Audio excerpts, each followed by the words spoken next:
કેમ છો? જય શ્રી રામ. 3 જાન્યુઆરી 2026 વડોદરા એસએસજી હોસ્પિટલની અંદર રોજ સવારે 10:30 વાગે પેશન્ટના સગાઓને અને જે લોકો ઓપીડીમાં બતાવવા માટે આવે છે એ લોકોને જમાડવામાં આવે છે.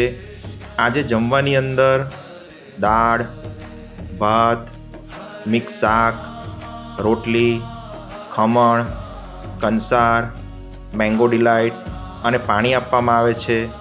આ બધું જ જમવાનું આપણે સ્ટીલની થાળીમાં આપીએ છીએ અને આ સેવા 365 દિવસ હોય છે. જો તમને આ સેવા સારી લાગી હોય તો કોમેન્ટમાં જય શ્રી રામ જરૂર લખજો મિત્રો.